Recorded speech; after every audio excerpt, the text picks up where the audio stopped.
इस बार की आमलकी एकादशी के दिन 3 शुभ संयोग बनने वाले हैं। उस दिन 68 मिनट की भद्रा भी लगेगी।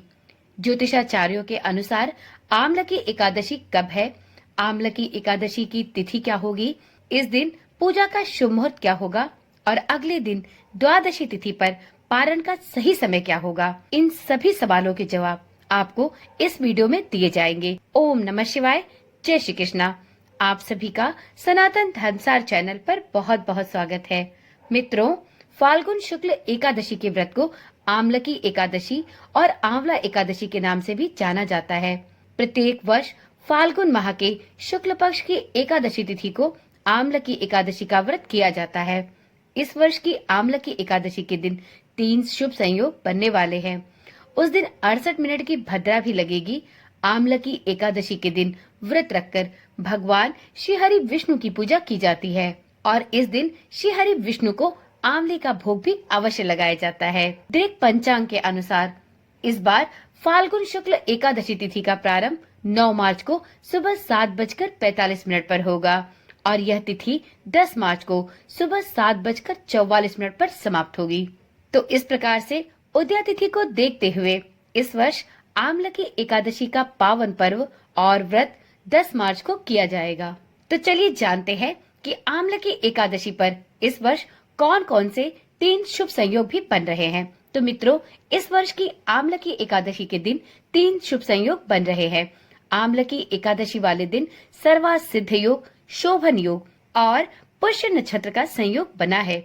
ये तीनों ही बहुत शुभ माने जाते हैं। इस दिन सर्वार्थ सिद्ध योग सुबह में 6:36 से प्रारंभ होकर इस दिन देर रात्रि 12:51 तक रहेगा।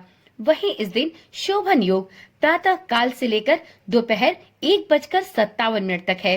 एकादशी को पुष्य नक्षत्र पूरे दिन रहेगा। उसका समापन देर रात्रि 12:51 पर होगा। वीडियो में अब जानते हैं कि आमलकी एकादशी के दिन आपको श्री हरि विष्णु की पूजा के कौन कौन से शुभ मुहूर्त प्राप्त होंगे। तो मित्रों, आमलकी एकादशी पर ब्रह्म मुहूर्त सुबह 4:59 से सुबह के 5:48 तक है। उस दिन का शुभ समय यानी अभिजीत मुहूर्त दोपहर में 12:08 से दोपहर के 12:55 तक है। आमलकी एकादशी की पूजा आप ब्रह्म मुहूर्त से कर सकते हैं क्योंकि उस समय शोभन योग रहेगा। सर्वार्थ सिद्ध योग सुबह 6:36 से बन रहा है।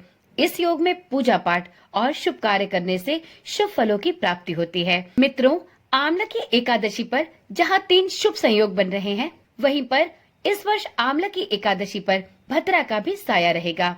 आमलकी एकादशी के दिन भद्रा भी लगने वाली है, लेकिन भद्रा का यह समय सिर्फ 68 मिनट का ही है। भद्रा का प्रारंभ इस दिन सुबह में 6:36 से होगा और इसका समापन सुबह 7:44 पर होगा। भद्रा का वास पृथ्वी पर है। इसमें आप पूजा पाठ बिना किसी रोक रुकावट के कर सकते हैं, लेकिन कोई शुभ कार्य न करें, अन्यथा उसमें आपको बाधाएं देखने को मिल सकती हैं।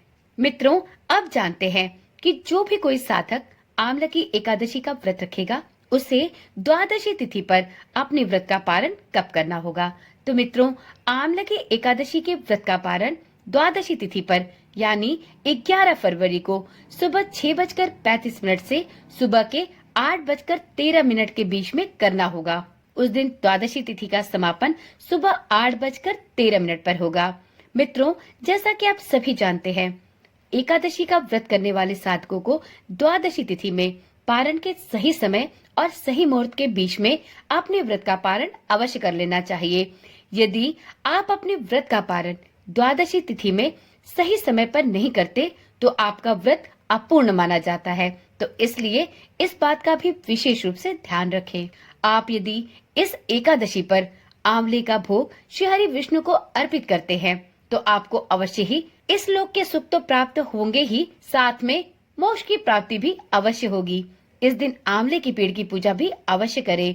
यह सभी पापों को नष्ट करने वाला शुभ वृक्ष है।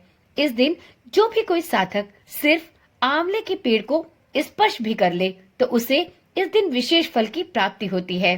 तो ऐसे में यदि आप भी आमलकी एकादशी पर व्रत रखते हैं तो इस दिन सबसे पहले श्री हरि विष्णु का विधि विधान से पूजा करें, व्रत करें और इस दिन आंवले का भोग श्री हरि विष्णु को अर्पित करें और साथ में आंवले वृक्ष की पूजा भी अवश्य करें। शाम को आंवले के वृक्ष में एक घी का दीपक भी अवश्य जलाएं। इस दिन श्री हरि विष्णु के सभी भक्तजनों को आंवले का प्रसाद भी अवश्य ग्रहण करना चाहिए। तो चलिए मित्रों, आज की वीडियो और आज की जानकारी यहीं पर समाप्त करते हैं। कल मिलते हैं एक ऐसी ही रोचक वीडियो के साथ। तब तक के लिए ओम नमः शिवाय, जय श्री कृष्णा, राधे राधे।